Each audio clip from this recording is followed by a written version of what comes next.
With the great variety of curriculum circulating, it is wise to consider the limitations and benefits each entail when designing your own. Consider the comparison-contrast deep dive analysis on the Waldorf Curriculum versus Creative Curriculum. The Waldorf Curriculum was created by Austrian philosopher Rudolf Steiner. It has a holistic approach. We shall look at 5 unique aspects. 1. Non-academic preschool environment. There are no numbers, no mathematics, no alphabet, and no reading, for all are considered developmentally inappropriate in the early childhood setting. They build pre-math and pre-reading skills through hearing stories, fairy tales, circle games, and enriched language, memorizing poetry, and developing vocabulary. Waldorf allows imagination to unfold. Number 2. Storytelling. As mentioned, there is no reading. Teachers will tell the story from memory, with eye contact as a parent might. It is heartfelt and warm, as though when we were around a fireplace. That said, perhaps one should consider putting a fireplace inside a school so that students can roast marshmallows and hot dogs and sing songs. At any rate, even in grade school, history and legends in the Waldorf curriculum are told in much the same way. It brings life to the subjects and characters at hand. Number 3, integrated arts. Arts are integrated into all subjects. For example, math can be learned with color when numbers are associated with them. Different arts are applied so as to address multiple intelligences. Drawing is available for the more visual learners, clapping and moving about for the more kinesthetic, and music for the auditory. Number 4, class teacher looping.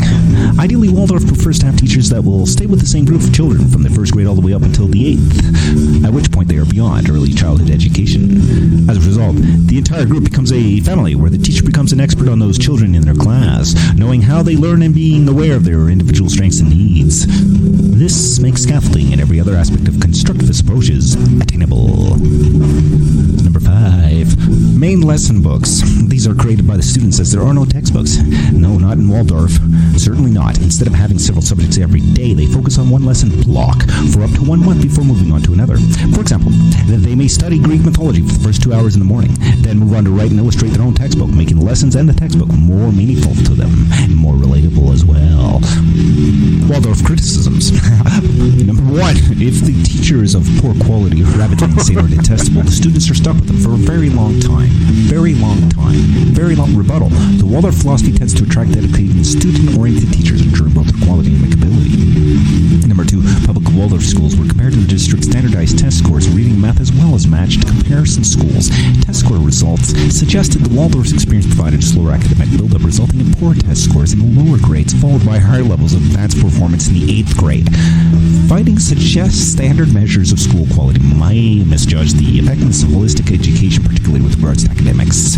Number 3, Alice Burney, a public K-8 Waldorf-inspired school in Sacramento City Unified School District, outperformed similar students in SCUSD on several behavioral and academic measures.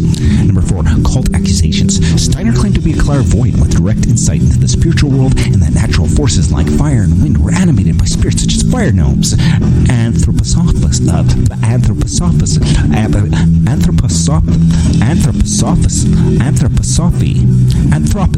or spiritual science, is the basis of Waldorf education. Although research confirms that a delayed start to reading improves exam results, Steiner's motivation was that the early reading may damage one's path in reincarnation.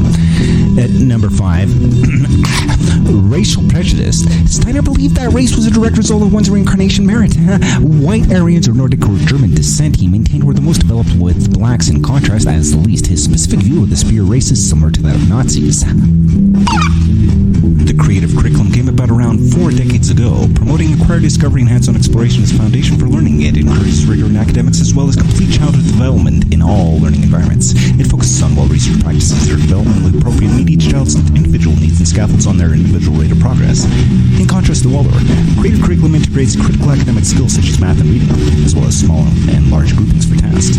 Children are provided with an environment whereby they can practice their key academic skills with authentic and relatable experiences. child-centered, research-based, and cutting-edge resources that provide an environment that is devoted to the whole child, their interests and curiosities. Learning through play and children's investigations are focused on learning a child's self-regulation, positive social interaction with other students and teachers incorporated in every resource. Montessori-type learning stations are implemented as well. Another contrast to Waldorf, creative curriculum has no accusations of being a cult, and do not pray to the fire gnomes after lighting a candle. Whatever one might think of Steiner's beliefs, there are those who might prefer to have some basis of spirituality in curriculum rather than none. An important criticism to consider on the creative curriculum comes from the What Works Clearinghouse. In 2009, based on 3 studies, they found no discernible effects on oral language, print knowledge, phonological processing, and math. They do admit that with more studies, their perspective on this may change, as the results may indicate otherwise.